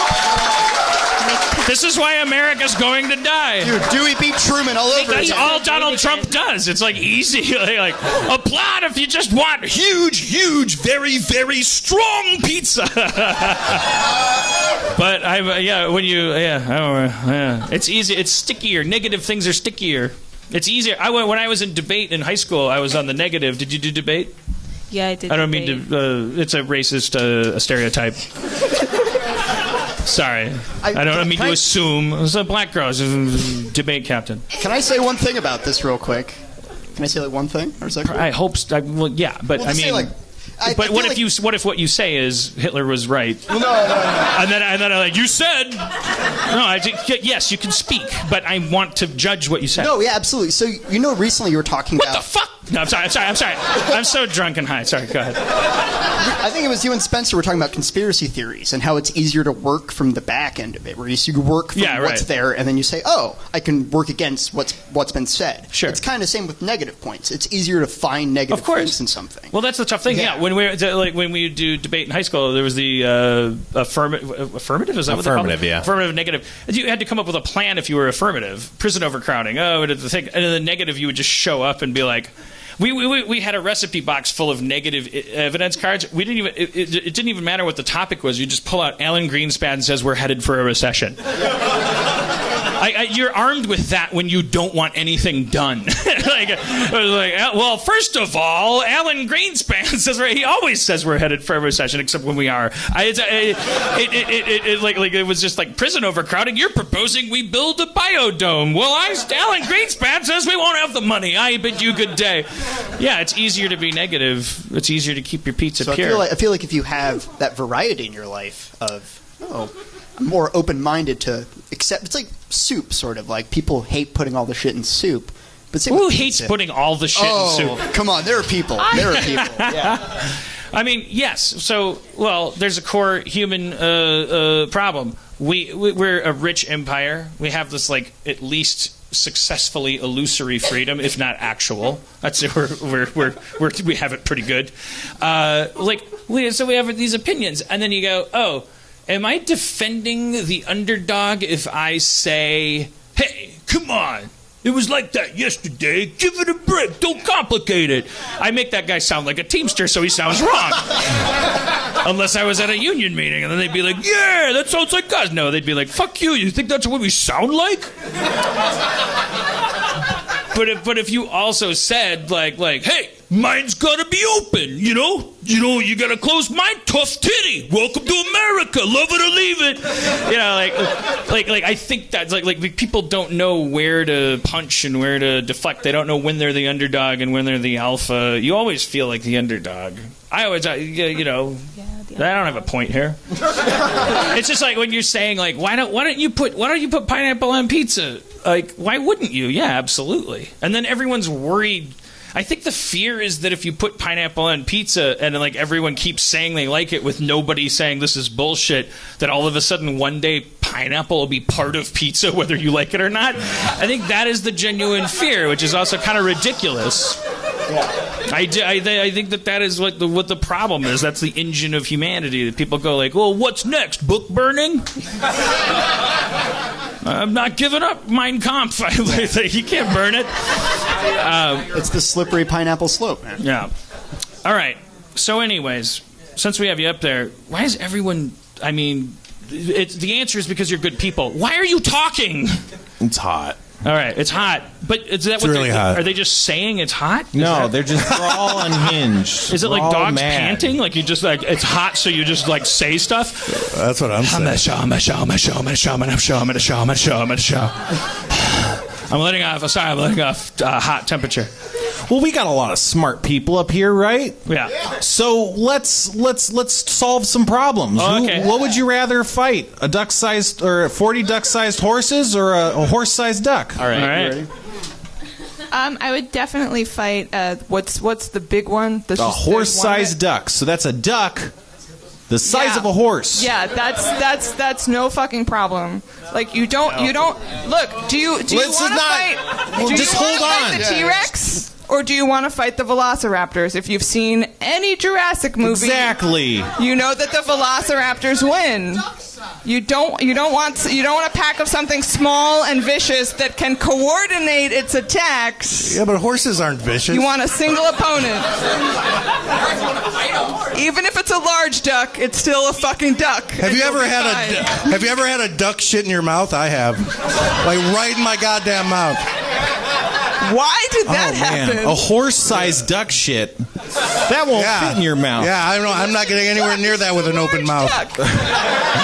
What are the two? A horse-sized duck. Now, Dan, Right. that's a duck. Horse-sized duck. That's the size of a horse. What's the other one? 40 duck-sized horses. 40. Oh, Jesus. Are they the big ducks or the little ducks? They're duck-sized. They're not like, they're not the horse-sized ducks. No. No, I'd fight 40 horse-sized horses. They're timid herbivores that run when you say "yeah." A duck will kick your fucking ass. It's angry waterfowl. It has a huge territorial instinct. Horses don't lay eggs. They're not going to fuck you up. They're going to run. I agree. If they're the size of ducks, I'm going to laugh while they're running. Yeah! I'm going to wave at them. Unless they're the horse-sized ducks. That's true. Yeah. So what if you had to fight a horse-sized duck? You know what I'm talking or about. 40 horse-sized ducks? Which would you take? No, okay. I would take the small horses, and I'll tell you why. Because I already have a great technique for handling mobs of enemies. And I think it applies just as well to duck-sized horses as it does to coyotes, you know? That's all I'm saying. This is my podcast. Yeah, what is the technique? idea. Yeah. Oh, no, I'm not going to show you. Is it your running punch? Well, if you go to thesixlerfightsanimals.com, you can order my instructional videos where I teach you all the techniques. How to dodge coyotes with a backpack. How to take on horses with carrots. How to take on sharks with an eyeball. All the classic techniques. Sharks hate an eyeball. No, they don't. That's the thing. They trust it, and then you get them. Exactly. That's how you get them. And then you get right in there. Are they the spear-sized eyeballs? Sorry. Juliana?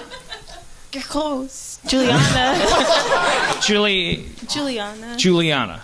Yeah. Who was your friend that said, we got a black woman over here against pineapple?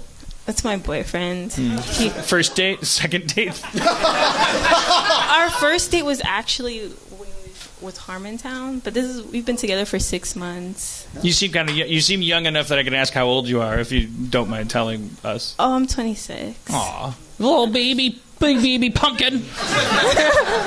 He's 49, and I don't judge him. I don't support him either. I'm just saying it's a jungle out there. He's actually younger than me. What's that? He's actually younger than me. Oh, oh, nice. Why did I do that? Why do I do that?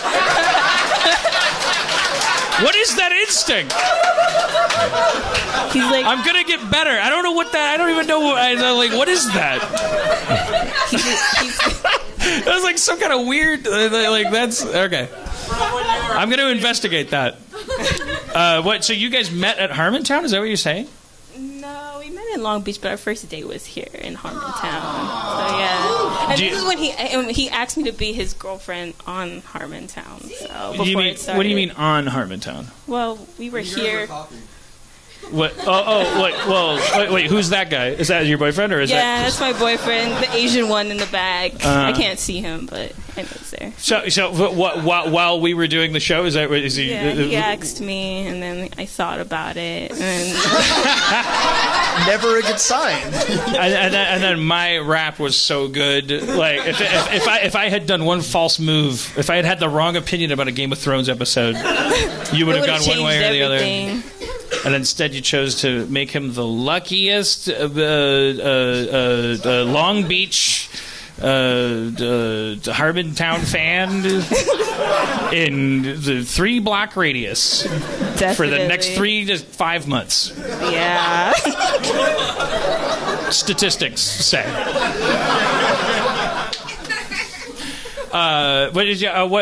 How's your life in LA? Can we ask you personal questions? Yeah, sure, you can ask me a personal What do you do question. for rent paying? I work for, I used to work for the government, and then... What the fuck? I don't even know if I could talk about it on here, but I feel like it's fine. I used to work for them, but now I work at a medical office in Santa Monica, which is it's okay, but A medical office, like, so people come in and they go, I might be sick at some point. yeah, they call in and they're like, we might be sick, and I'm like, well, we don't have, maybe we don't have the means to help you, but maybe you should go to the emergency room, and then they're like, no, I don't want to. But I'm like, I don't know what I can. So it's just a place that you tell them to go elsewhere? No, I want to open up one of those. No. It's not like that, but if like we mostly deal with primary care, so if it's like a huge medical emergency, it's like you definitely should go to an ER. So people come in and they go like, my hand is gone, and you're like, well, I've got a stapler and a phone. Hi, I don't have any problems. Well, you've come to the right place.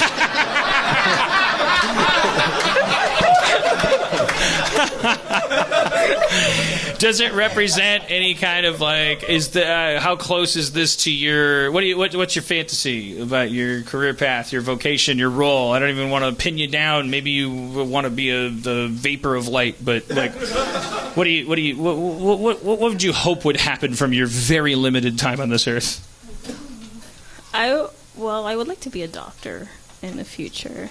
All right, medical office seems like, it's like the mailroom of probably, I'm assuming, I don't know. Yeah. My cartoonish understanding of the medical industry. Like, here you go, doctor, there's 3 sick people for you today. Boy, I stayed up all night sorting them. I arranged them from sick to sickest. Hope you have a great Father's Day. Young man, what are these? I'm not a young man, I'm a young black woman. I just happen to talk like this because Dan Harmon can only understand young Jewish men in a mailroom. He was raised on 60s musicals. There's some blackboard medical problem that she solves. I didn't hear that, but what's your name again, Ralph? Hunter, yeah. All right. Ralph was not a good guess. All right. What do you do? Hard to follow. What do you do? Computer, software engineer. Boo. Oh, sorry. I'm sorry. That's awesome. Computer software engineer. That sounded suspicious. I don't believe that you have a job or... No, yeah, I work. You have to prove you're not a murderer. What do you want me to say? GPL. No, I'll give him my own test to see if he's a murderer. Let's say she's getting a bucket. Well, what does she put in it? In what order? Okay. Let's say she has lotion. Oh, now you really? Okay. That's what tipped it in. Okay. All right. I feel like a fucking idiot. All right. This is a basket, right? Yeah. A basket, a bucket. It was a basket. All right. I'm on your side. I'm a piece of shit. Okay, thank you. Well, that's better news than you think. I didn't want to think that we could just that there was some kind of weird gauze between a reference and it going in the hoop. I'm glad I had it fundamentally wrong. Thank you. All right. So it says you're going to need a bigger bus. All right. Your name was Alon Horpo? Hunter, yeah. Okay. Horpo. It wasn't even a good guess. I had to pass over Hunter to fake guess Horpo. It's just bullying. Because Hunter's a cool name. Thanks, man. I want to take it away from you. It's a cool name. It sounds literally like a hunter. Yeah, hunter. I was thinking that too. It's like if your name was Fireman.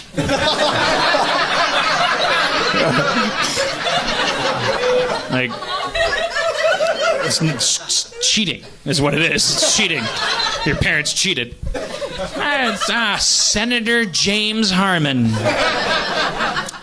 Okay. Well, what are you doing, and what do you want to do? So right now I write computer software for a company out in Santa Monica. Lie. Yeah. And what I would want to do would be I don't know, shoot animals for some reason. Shoot animals, yeah. or keep women in a huge hole in my basement. Either one. No, it's probably like teaching or like physics professor, something like that. Might be fun. Both teachers. So that, yeah, you would want to. But specifically, you'd want to teach science. What if someone said you could be a teacher, but you have to teach bubble gum? I'd probably be okay. I'd probably get to teach the shit out of bubble gum. Really? I mean, but really, that your passion for education is so high that you're like, yeah, it's okay if it's not physics. Yeah. So it's something I came across at work. What if you had to teach racism? And not awareness of it. You had to teach how to be racist. What if that form came through? God damn it! When are they going to give me the job I want? I love physics. It's like some vacuum tube pill comes through and just opens it racism. No, I'm sorry. I've gone off on my funny little flights of fancy. Say what you were going to say before I forgot what was going on. No, that's about it. Yeah, it's I do computer software now. I probably want to teach, but not getting my hopes up. All right. And yeah. Glorietta, what are you doing? Emily. I just jumped in. I'm just bad. I'm just a bad I don't names and faces, can't do it. Juilliard? I loved you in that school.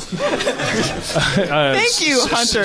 Hunter, right. I was about to say doctor. That's how fast it happens. Okay, Gwen. Emily. Diane. Trisket. Travis Johnson the third. Daphne. Jennifer. Hare Krishna. My name is Emily Carmichael. Emily! All right. Thank you. Emily, I love your dress, by the way. I've been in the red. I mean, not your dress is awesome. Stop it. Beef. Stop that. Beef. Oh, God, this is Throwing what having power is shade. like. It's a nightmare. Oh, it is. It's telling somebody you like their dress and then somebody else is upset. Yeah. No, You guys look awesome. I guess I'm not the ally you want. You both look really good. I saw what happened there, and I was like, that's me. That's all right. So, Cora. What are you doing? What do you want to do? In any order, at any length, in any accent, from Norwegian to Spanish. Just kidding. And the last part, just a little drunk. What are you doing? What do you want to do? I direct feature films, and I want to direct feature films. What? Privilege! Privilege! You have everything! Why don't you go yell at bartenders? Dream follower! Industry hack. Kill the realizer of dream! I have a totally unrelated thing, which is that there is a person in this audience who I'm not going to look at because I don't want to make them feel like called out. But there is somebody in this audience who's just watching this show with just like a bottle of Jameson at their foot. And can that person help me? Does that person have a cup? Does that person want to share? Here. Again, not looking. Again, I didn't. You know, if you wanted to just sit that one out, you could have done that. You didn't have to. So much privilege. Name happening. yourself. That was just a freebie, you know. My name is Annie, and I will help. Everybody, this is Annie, whose She's name helpful. I'm not going to forget. You're a mansplain. Annie. Do you need help with that, Annie? Are you implying that I'm disabled? Oh, different, able. Oh! Where is? I don't see any kind of. Annie, would you like to come up to the stage and tell us about yourself? Shit. What? I just feel like She's sub-hosting, I love it. but I like it. You can Chef keep Lynn sub-hosting. You're doing good. Thank you so There you much. go. Annie, come. Annie, it would be nice to ask you a couple of questions. We haven't seen you in a while. Do you need help? Are you? Oh, okay. There you go. What happens when you ask? Yeah. Here, you sit down. I'll get. Oh, thank you. Let's give a hand to Dr. Harpo. Dr. Horpo. So, just for you keeping score, the pro-pineapple people, much more inclusive and, like, open-minded. Like, we're clearly just, like, fuck everyone. Yeah. I don't mean to lump you in with me, but it's all I got. All I'm saying is double pepperoni, bacon, and pineapple. Amazing. I bet that sounds good.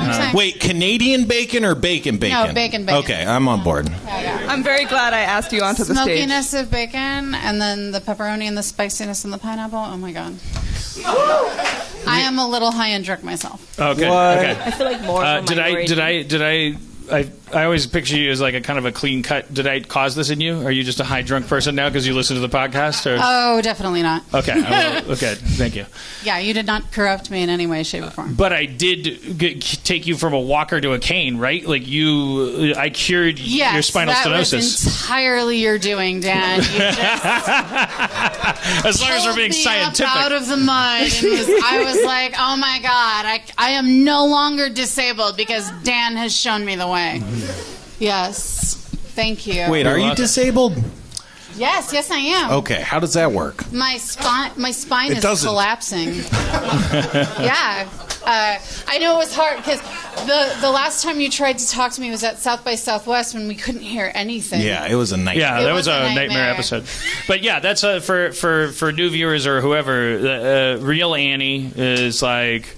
I don't know how to qualify it, but like huge community fan, particularly of Annie's character. Had a blog how to dress like Annie. Annie dresses like this. .org.edu/Annie.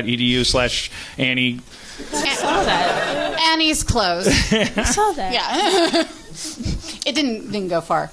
And I think at South by you had it was like a walker, right? Yeah, I was. Because you have spinal stenosis. Like a cage. Yeah, I have degenerative spinal stenosis and degenerative disc disease, and now I also have arthritis in my upper spine, as well as collapsing discs in my thoraxis. Well, you needed humbling. Yeah. It was the spinal stenosis was going to your head. I found myself thinking, she needs to be taken down a peg. I hope she gets arthritis. True. The arthritis really did it for me. It just really. You finally thought, maybe, you know what? I should clean up my act. Yeah. Well, how did you go from a walker to a cane? Because I said to myself, well, I don't like this walker. Right.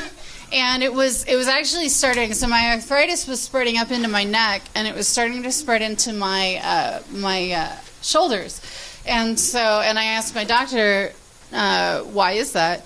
And he said one of the reasons that is because when you walk on a walker, you kind of have to push down on it a little bit. Right. And so when you're walking forward, you sort of give it this pressure, and you're hunching forward, kind of. Exactly. You were using your walker as a crutch. Right. And they called you out on it. It's exactly. It's like you need it to help you walk or something. So I said, "Fuck that," and which is not unlike what I said to Dan. If any of you remember that episode. It's the same exact way she said it. Exactly. And so I just said, okay, I'm going to start using my cane more. And so what the doctor said was, and this is probably the best thing I've ever heard in my life, was if you're going to use your cane more, you're going to have to take more pain pills. And I'm like, wait a minute, why was I not doing this sooner? What's the downside? Yeah. Can my cane be one of those Christmas canes filled with the pain pills? Right. I'm like, if I get rid of it, do I get more? Is it a reward system? Right. It's like those billboards for AIDS where it says, would you rather wear one of these or take all these pills? I'm like, pills? Yeah. Are you crazy? I'm like, was this a hard question? I've been taking one drug, and he says, my doctor said, my physical medicine doctor said, you could also be taking this pill, which makes you lose weight automatically. And I said, why didn't you give me that in the first place? Why didn't she give me that in the first place? I was like, what made you take a year to give me this? I mean, it just was unbelievable. This one attacks your pain, but the side effects are heightened IQ. Right. super jumping, and pineapples on pizza. Ability to you'll have a portable hole. It's a look it up. It's a D&D thing. A bag of holding. Don't put them in each other. Unbelievable. No, unless you want to level a castle. What do you think, from time to time. Julie? You've been awfully quiet. I'll give you 1 minute to be for or against Annie's health. Are you talking? I'm kidding. Be against it. It's so easy to be negative. Does that mean current health or eventual health? I don't know. My joke obviously was that I'm a terrible host and I don't know what I'm doing. What do you guys think about all this war? We got 10 minutes. It's fine. Okay, guns. Hey, why don't we talk about your girlfriend's titties? Oh. That sounds like an urban diss, but what he means is that my girlfriend, she said it was okay to tell about it. This happens every day to everybody. She found a little lump, and it was like, so we spent that like weird lump scare, and she went in and got a mammogram, and I had seen videos of it, and she was like texting me like, "Man, they smash your boob like a tortilla." How many women? I don't know what. I guess. Well, I still don't even know what the rules are about that. Like what? Who's got a mammogram? Applaud if you got a mammogram. Oh my God, it's weird. So not hearing a lot of applause, but that might mean, I don't know if that means like. Usually they only give them to older women unless you're particularly susceptible to cancer and or bizarre illness. I don't understand that. Masha, have you had one? Yeah. Why have you had one? Because I had a tumor in my ovaries, which got removed, and so they were like, and so "Hey, they're just looking let's everywhere. check these out." Yeah. Okay. So they mash your boobie on a. I saw a video of it in the. Yeah, they like put they those two mash metal it on plates, a thing. and then they just like they really are like trying to make a tortilla, and like the bigger your boobies are, the more it hurts. Like it was funny because like people would think, oh, the smaller they are, the worse it would be. Opposite is true. It's. I would have thought that too. How do you know? Have you tried having smaller breasts when you got one? I did it for a little while in the 90s, and I was like, that is not for me. I mean, it was the 90s. We all were. All the way. Yeah, every girl's had little tits at some point. Yeah. They're all actually. I don't recommend it, honestly. Double D breasts, that's, it's the best. Are you familiar with the Itty Bitty Chitty Committee? I am. They're an offshoot of the Bilderberg Group. And it's said that they run the Eye of Horus, which is the plot of Now You See Me 1. And they, at the end of that movie, they go into a glowing carousel. I don't care. God is spoiled by this movie, and you will I'm telling you, the good guys evaporate into a magical mist, and now they're going to do a second one. I don't know. Are they going to be like, whoa, we're transdimensional magician robbers? Oh, help, my cart broke down. Anyways, I can't wait. Now You Don't is what it should be called, but you can't call it that. I think that when the first one came out, everyone was like, "Now You See Me." No, I didn't. So then, like, they couldn't go that way if they wanted to, because that joke was already there on doing. Well, flying in the face of the theory that shame would stop them from doing anything is every frame of the movie you're describing. So the mammogram came out okay. So, I think it's cool. You say like, yeah, it hurts, but now I feel like I'm a guy who has a podcast that had a girl. I was like, everybody. I thought like, can you also say it didn't hurt that much?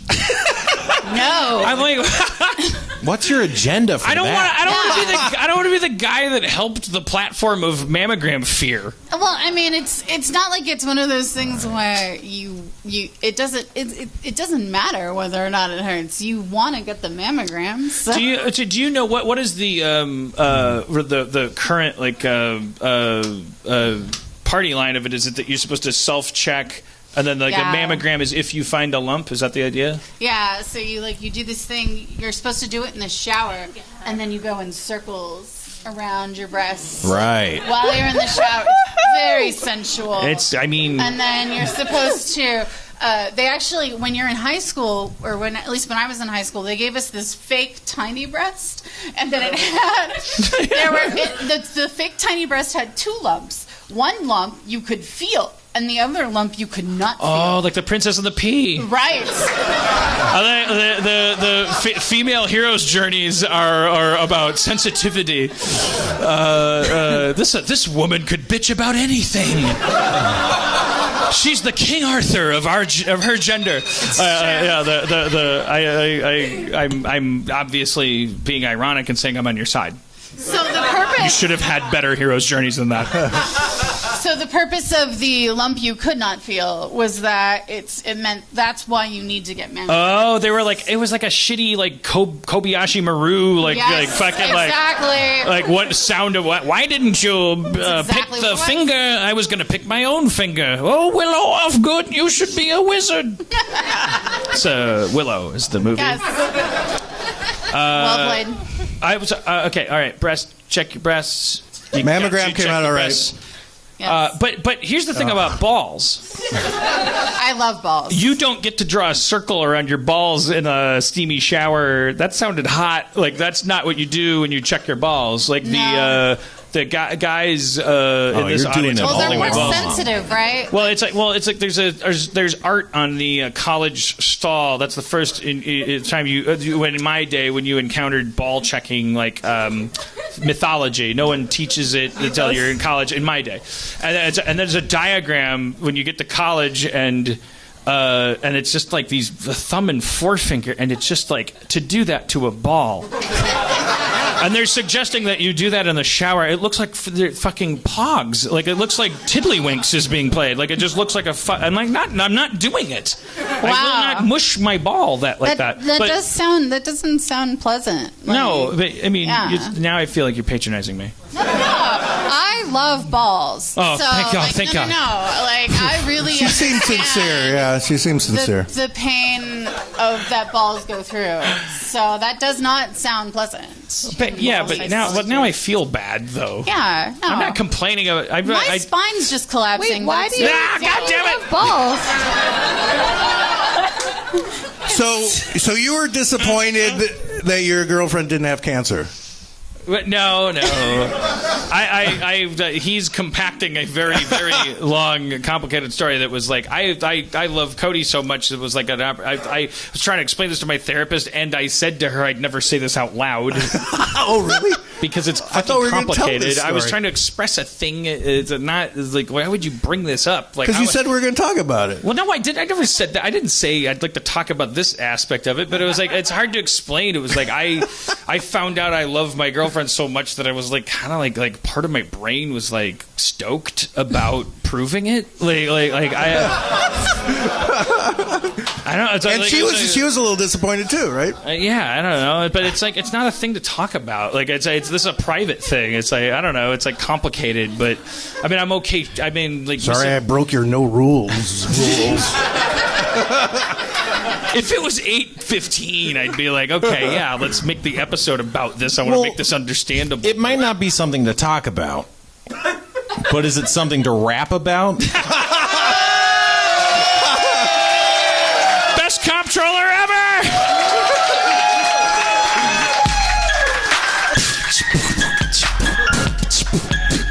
Oh, I got this covered. I got a song and everything. Yeah.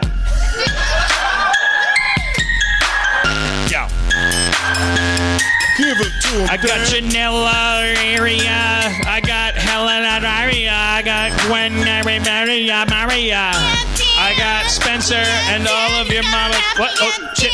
Wait, excuse me for a second. What the fuck? Yeah, Dan. Yeah. Yeah, Danny's gonna rap you. Okay, well, I was. All right, that's cool. Our rap intern, Janessa.